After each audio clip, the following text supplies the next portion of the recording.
in her step? Welcome back. It has occurred to me that a lot of you are here because of Arctic Cat clutching videos, and that's right. Oh, today we're gonna do more Arctic Cat clutching.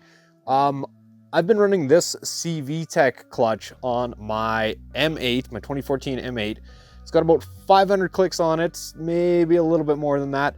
And we're gonna take this thing apart now because I want to do a little bit of adjusting on it and just get it tuned in a little better. I bought this clutch pre-calibrated from CV Tech for my M8, so they do all the calibration. But it's not quite reaching that peak RPM that I would want it to. So what we're gonna be doing is we're going to be taking this clutch apart and we're going to be taking out a couple of weights in hopes to get that RPM up a little more. I'm seeing it's barely kissing 8,000 on the hill. And on this motor, we wanna be probably 8150, 8200. Better to be a little too low than a little too high on your RPM, because you'll actually find more power in that lower range. After it starts hitting that 83, there's a huge drop off in power, and that's actually how I was running my clutch last year because I had it calibrated too high. And that was the clutch that we threw out. So before we get into today's video, hit that like button down below, subscribe to the channel, helps out a ton. And I'm gonna give you my thoughts on this clutch now. I've showed it in quite a few videos. The engagement on it is super smooth. The takeoff is like butter.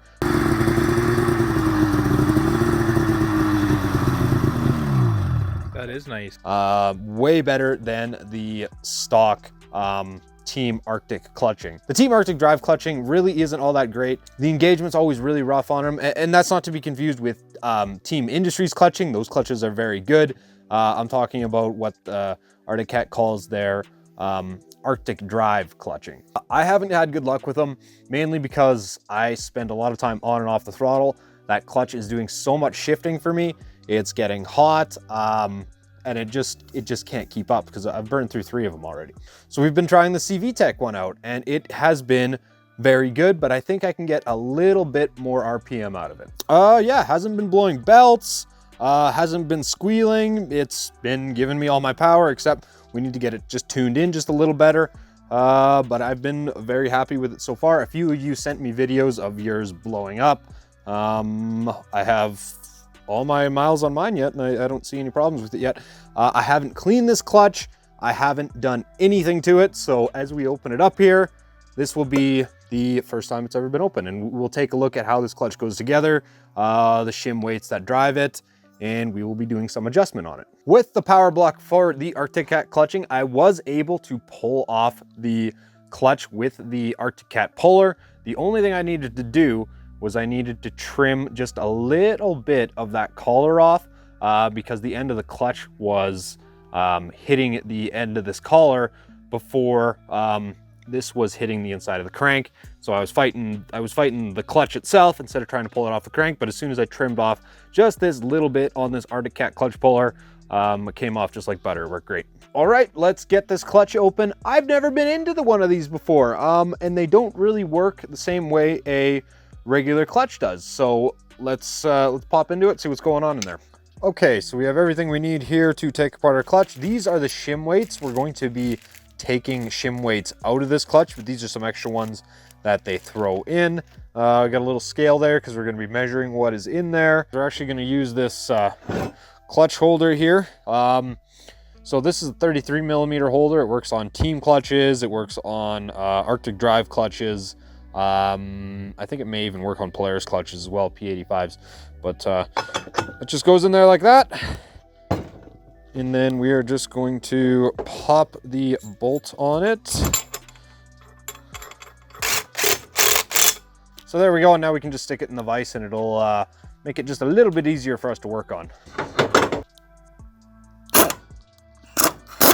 I actually don't really know what is under pressure here, so I'm just being super careful, and there is no spring pressure there, which is perfect. We did our alignment marks, so I aligned up the cap, the cover that is, the movable sheave, and the fixed sheave. They're all lined up because when we take apart these clutches, they need to go back in the exact way in the exact orientation that they came apart. This part is just now movable fixed sheave. And like I said, I've never cleaned this clutch before. So this is the first time getting into it at all. It's got about, I think 600K on it, maybe a little more. So pretty normal. See these burning marks. You see that at the bottom of all CVT style clutches. So nothing out of the ordinary there. That's just my timing mark. We will polish this face up really nice before we put it back together, but we're gonna go over to the working machinations of this clutch, because this is just a fixed sheave now. So there isn't anything left to see there. That's it. This is basically the working machinations of this clutch. Again, my timing marks there. So in here we will have the spring as well as our shim weights, our block weights. So let's go ahead and take this apart and see what we got. So this one is, you know, quite a bit different than what a normal clutch would look like. It's actually a lot more similar to a ATV CVT style clutch rather than a snowmobile, what you'd classically think as a snowmobile style clutch. So you can see that these bump stops, that would be where the rest of, I guess you'd call the spider. It's not really a spider. It's the movable sheave. So the movable sheave edges, the blocks will slide. So this is actually, it looks a little intimidating getting into it, but it's actually a very simple and you know, rugged design. I've seen a few of them, a couple you guys sent me, and I don't know if maybe it was the nut backing off, because this is keyed. So it has to go on to the shaft on the fixed sheave. So if that starts to even back off a little bit, this whole face is going to start to get oblonged. This it's not really a keyway, but that's what I'm going to call it. This keyed hole here can start to oblong if this nut starts to back out at all. But here's what we're going to be adjusting today. We're going to take out all these blocks, because these blocks are actually where our shim weights are sitting. So we are going to take those out. We're going to weigh them, and we are going to lighten them up just a little bit. This clutch is actually really easy to get into. You could rebuild this clutch on your unit if you wanted to. You wouldn't actually need to take it all the way apart. It would be a little bit of a challenge to get back together. You could tip it on its side or whatever. You don't actually need to pull it out unless you want to remove the spring.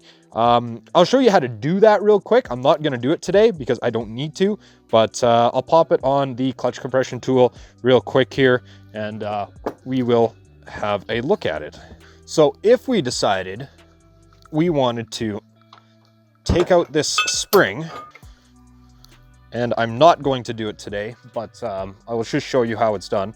So you'd leave that on there, and you would then move. This might not be the right attachment because you're going to want to be able to get into these bolts to get them out. So you just need a little bit of pressure on it just to relieve the pressure on that spring, because there's a spring in there. So that's the purpose of this clutch compression tool. So then you'd lay it on there. You would spin that nut up until it started putting pressure on this. It's not a helix, it's more like it's a clutch cap. So that'll relieve the pressure on that spring.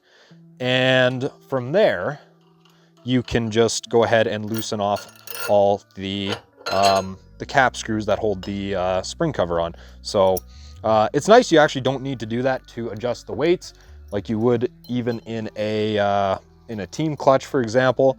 You'd have to compress it. There is ways around it, but yeah, we're not having to do that because of the way this clutch is designed. So everything's looking good here. Bushings look nice and clean. They look brand new. They still have the bezeling on this, I think it's a ceramic or a nylon bushing of some kind, but they still have the bezeling on it. Same with that one, still has all the bezeling on it, so looking really good. So there isn't anything we're actually going to do with this piece, and the clutch is looking exceptionally clean for how many miles are on it. So this clutch is staying much cleaner than any other clutch that I've ever ridden ever has. So good reviews on this thing so far. It's been a very good clutch for me, and Mechanically, it's holding up very well. We just need to get that adjustment figured out. So we're gonna go back over there and we're going to look at the adjustment. Because I don't actually know exactly what this thing is running for weight, we are going to weigh all of these shim weight stacks. We're gonna weigh them actually as a unit because I know each of these shims are, they are 5 grams. And it's not a bad habit to get into when you're really working on performance clutching, is actually weighing your clutch weights, and that goes for the dogs as well. I'm gonna take this whole block, and we're going to weigh them because this is our whole weight. So as long as they're within a gram of each other, so we're 116 gram there for the whole block. 115, so we're already out a gram there. And 117. So we're already running 3 different weights in here, which is very common. There are industries that can get them the weights within 1/10 of a gram, but it's very common, even on performance clutching, unless you're really sticky about it, that the weight is actually a little bit off. So again, we have 115 there, 116 on that one, and this one is 117. So that's actually extremely common, even from factory clutching. If you can get them within, you know, that 1/10 of a gram, it affects the balance of the clutch. You really want to be as accurate as possible, but we are going to now take out one of these shim stacks, and we're going to take out one shim. We're going to weigh it, make sure they all weigh the same again, and then we're going to try that. So in there, we will find our stack of shims here. So we're just going to go and make sure that, and this is kind of just me doing my due diligence, and make sure we don't have different types, different weights of shims in here. So we're just going to make sure they're all sitting at 5 grams. That one's 6. Oh, 5. Okay. So all these shims are, they all should be 5 grams. This is going to be a pretty easy calibration job, because all we're going to be doing today is we are going to be, from each of these stacks, we're just going to be removing one shim. So in our shim stack, our shim weights, we now have 60 grams.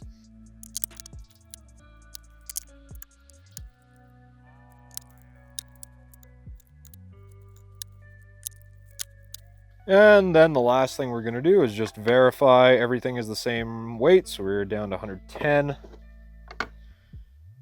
So this one's, oh, 111, that's acceptable. As long as we're within 1 gram, I'm happy.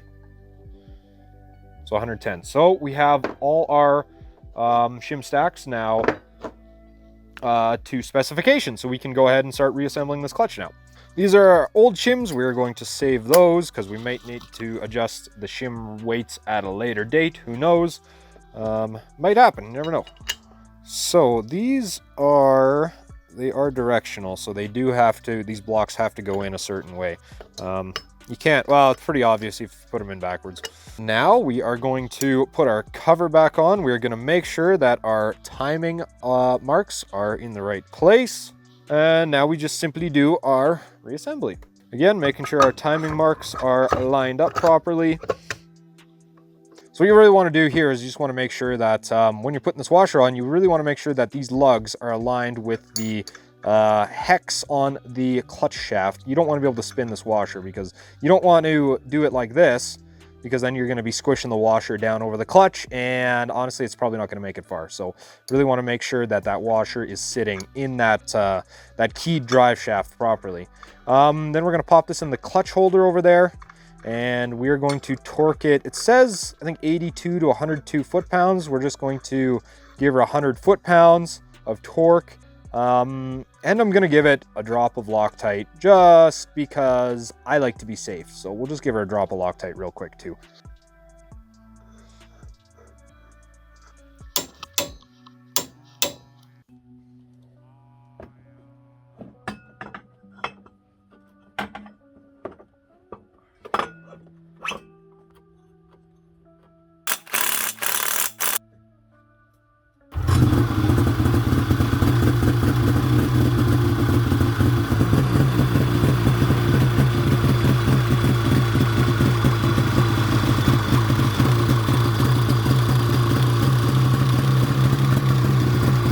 Okay, we got that clutch back together. We got it back in. We got it back torqued up.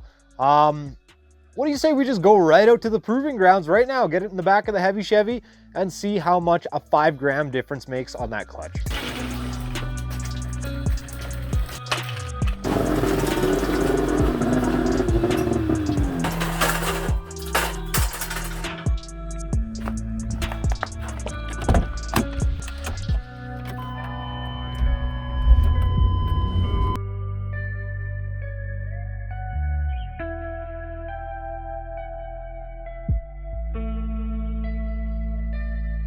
Okay, so we are at the proving grounds now, and we have the sled warmed up already. We have changed the weights in that CV Tech primary by 5 grams. And before you guys get on my case, 5 grams is a lot to change a weight, but the dynamics of this clutch are different, so it might not add up to as much as what you'd change on a, I guess, more traditional clutch. So we're gonna try it out. Hopefully I can get that RPM up to, if I can get 80-100, that would be perfect. The other thing I'm gonna note is that the elevation here, where we're standing, is the same as the elevation of standing in Revelstoke. So elevation right here isn't a factor. It's gonna be a little different on the mountain, but elevation where we're standing right here, air density is not a factor. So there you go. Yeah, let's get her going. People always giving me trouble for saying that I don't warm stuff up. No, you guys just don't see me warming it up. You wanna sit there and watch it warm up for 10 minutes? That thing is warm. Jeez, it's warm. Okay.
Well, that added a little more pep in her step.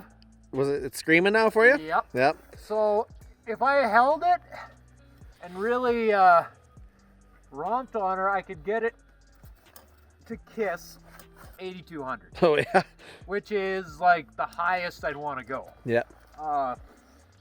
But yeah, that added a little bit of pep in her step for sure. That helped out a bunch. There you go. And that was a 5 gram change. So that's all it needed, I think. But we'll really get to try it out here. We're going out on the weekend. I got a few other things to change, but I think that helped a lot. There you go. That has a lot more pep in its step now. I know a lot of you guys are here because of cat clutching, and this CV Tech one has been really good, besides that little adjustment I had to make just to get the RPMs just a little bit higher. And we'll see how it does in the mountains. We're at a similar altitude here. We're not moving any snow. I mean, I just took it up the driveway. So we're not moving any snow with it. Oh, Ben, come over here. I also added another port in the air box here. I'm not sure if that's actually going to make a difference. I don't think the engine was suffocating, but I just want it to breathe. You know, any you can get that engine to breathe just a little more is a big difference. So we'll have it out, but there's a bunch of other stuff I got to change on it first. So thanks everybody for watching today's video. If you like this video, please consider subscribing to the channel, as it is a big help for us. Hit that like button, subscribe, and we'll see everybody in the next one. Bye.